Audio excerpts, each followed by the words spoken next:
சில தினங்களுக்கு முன்பு நம்முடைய ரோஸ்மேரி பள்ளிக்கூடத்தில் படிக்கக்கூடிய 8ஆம் வகுப்பு மாணவன் ரஹமத்துல்லா மேலப்பாளையத்தை சார்ந்த மாணவனை அங்கு படிக்கக்கூடிய சக மாணவன் மிக பெரிய ஒரு கொலைவெறி தாக்குதல் நடத்தி பல்வேறு இடங்களில் வெட்டப்பட்டு காயத்தோடு சிஎஸ்ஐ ஜெயராஜ் அன்னபாக்கியம் என்ற தனியார் மருத்துவமனையில் அனுமதிக்கப்பட்டிருக்கிறார். அவருடைய காயத்திற்குரிய அந்த மருத்துவம் நடைபெற்று கொண்டு இருக்கின்றது. மாவட்ட ஆட்சி நிர்வாகம் அரசாங்கத்தின் தரப்பில் இருந்து சம்பந்தப்பட்ட அந்த பையனுடைய தகப்பனார் தந்தை இருவரையோ நேரில் சந்தித்து உங்களுடைய குறைகள் என்ன செய்ய வேண்டும் அல்லது அந்த ஸ்கூல் நிர்வாகத்தில் மீது என்ன நடவடிக்கை எடுக்க வேண்டும் என்பது சம்பந்தமாக எந்த ஒரு கேள்வியும் வரவில்லை.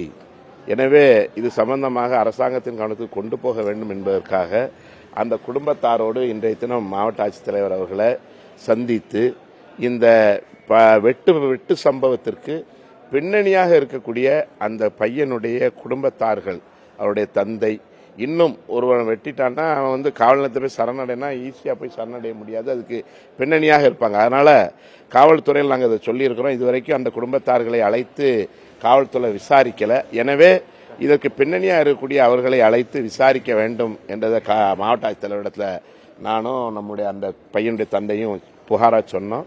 உடனடியாக காவல்துறையை அழைச்சி நான் அதை விசாரிக்க வைக்கிறேன்னு சொன்னாங்க. அடுத்து அந்த பையனுடைய படிப்பு இப்போ 8ஆவது படிக்கிறான், 12ஆவது வரைக்கும் அவருடைய படிப்பு தடைபட்டு விடக்கூடாது, அதற்கான உதவி செய்ய வேண்டும்னு சொன்னோம். செய்கிறேன்னு சொன்னாங்க. இப்போ இன்னைக்கு மருத்துவமனையில் நம்ம ஒரு காயம்பட்ட அரசு மருத்துவமனை தான் கொண்டு சேர்ப்போம். ஆனால் அந்த பள்ளிக்கூட நிர்வாகம் அவங்களாவே நேரடியாக என்ன செஞ்சிட்டாங்க, கொண்டு போய் அவங்க தனியார் மருத்துவமனையில் சேர்த்துட்டாங்க. இன்றைக்கி அந்த மருத்துவமனையில் இருந்து பையனை நீங்கள் வேணால் கூட்டு போங்க அப்படின்னு ரொம்ப மெத்தனை போக்க அலட்சியமாக பதிச்சுறாங்க. அதனால் அதை நாங்கள் சொன்னோம். இப்படி திடீரென வெளியே போன்னு சொல்கிறாங்க, இன்னும் காயமே ஆறலை, நீங்கள் போயிட்டு வேணா வாங்கன்னு சொல்கிறாங்க, மருத்துவம் பாதிக்கப்படுதுன்னு கலெக்டர்கிட்ட புகாராக சொன்னோம். உடனடியாக நடவடிக்கை எடுக்க சொல்கிறேன் அப்படின்னு சொல்லியிருக்காங்க. பாதிக்கப்பட்ட பையனுக்கு அந்த குடும்பத்தார்களுக்கு உரிய நஷ்டஈடு வழங்குறதுக்கு அரசு ஆவணம் செய்யணுங்கிற கோரிக்கையை சொன்னோம். நான் என்னன்னு அரசில் பேசி செஞ்சு தரேன் அப்படின்னு மாவட்ட ஆட்சித்தலைவர் அவர்கள் கருத்து தெரிவித்தாங்க. நான் மனிதநேய மக்கள் கட்சியுடைய மாவட்ட தலைவர்னா தமுமுகவுடைய மாவட்ட நிர்வாகிகள் எல்லோருமே போய் அவரை பார்த்து கலெக்டர்கிட்ட மனுவாகவே அந்த குடும்பத்தார்கள் கொடுத்துருக்காங்க. இதுவரைக்கும் யாருமே பார்க்க வரல. நாங்களாக தான் அன்றைக்கி ஆட்சித்தலைவரை சந்திக்க வந்தோம், யாரும் பார்க்கல சார். அதாவது நேற்று தான் சர்ஜரி முடித்தாங்க சார். சர்ஜரி முடிச்சுட்டு ரூமில் கொண்டு விட்டாங்க. ஆனால் உடனே அவங்க இன்னைக்கே டிஸ்சார்ஜ் பண்ணிக்கோங்க அப்படிங்கிறாங்க சார். சாதாரணமாக நம்ம ஒரு ஹாஸ்பிட்டல் போய் ஒரு சர்ஜரி பண்ணால் 3 days இருக்க சொல்லுவாங்க, இல்லை 6 நாள் இருக்க சொல்லுவாங்க. நீங்கள் போயிட்டு வாங்க அப்படிங்கிற மாதிரி எங்களை அந்த பத்திரத்துலேயே அவங்க நோக்கமாக இருக்காங்க. அதனால தான் கலெக்டரை பார்த்து முதல்ல மருத்துவத்தை எங்களுக்கு ஸ்ட்ராங்காக எங்களுக்கு பண்ண சொல்லுங்கள்.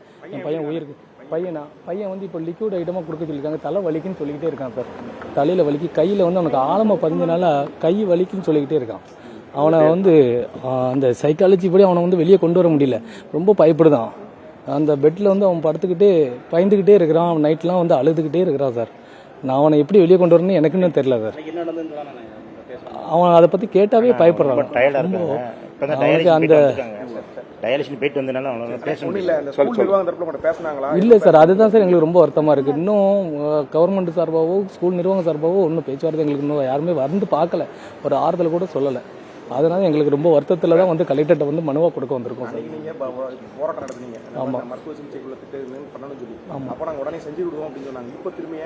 இப்போ சொல்றாங்க பாருங்க, அந்த ஸ்கூல்ல முதல்வர் இதுவரைக்கும் ஆறுதல் கூட சொல்ல. ஆனா அந்த பையனுக்கு தலைவலிக்குன்னு அழுதுகிட்டே இருக்கிறான். அவன் சைக்காலஜி எப்படி அவனை தேத்த வேண்டியிருக்கு. அவனுக்கு கை உள்ளங்கையில் ரொம்ப பாதிக்கப்பட்டதுனால ரொம்ப ஆழமா பயஞ்சதுனால அவனுக்கு வலிக்குன்னு அழுதுகிட்டே இருக்கிறான். நீங்க ஈவினிங் கிளம்பிடலாங்கிறாங்க.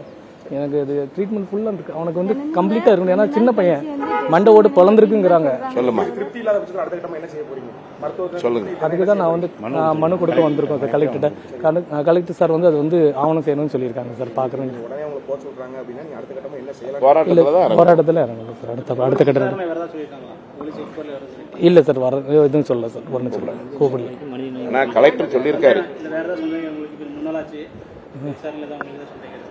இல்லை சார், மற்றபடி எங்களுக்கு அந்த மேட்ருக்குள்ளே நாங்கள் வரல சார். எங்களுக்கு என் பையன் நல்லபடியாக வெளியே ட்ரீட்மெண்ட் முடிச்சு வெளியே வரணும். எங்களுக்கு போலீஸ் விசாரணை இல்லை சார். போலீஸ் வந்து எங்களுக்கு சாதாரணமாக ஃபர்ஸ்ட் டே விசாரிச்சது தானே சார். அதுக்கப்புறம் யாருமே வந்து எதுவுமே தாக்கல இல்லை சார்.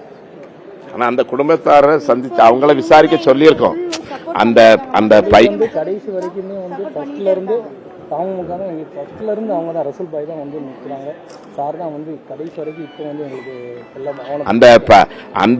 அந்த வெட்டப்பட்ட பையன் நேரடியா சரணாயிருக்கான். அவனுக்கு பின்னணியா இருக்காங்க. இது வரைக்கும் அந்த பின்னணியா இருக்கிறவங்கள அழைச்சு என்கொயரி இன்னும் பண்ணல. அதை பண்ண சொல்லி கலெக்டர்கிட்ட சொல்லியிருக்கோம். நடவடிக்கை எடுப்பதா சொன்னாங்க. பார்ப்போம். விரைவில் நீதி கிடைக்கும்னு நம்புறோம். செய்திகளை உடனுக்குடனும் துல்லியமாகவும் தெரிந்து கொள்ள சப்ஸ்கிரைப் பண்ணுங்க.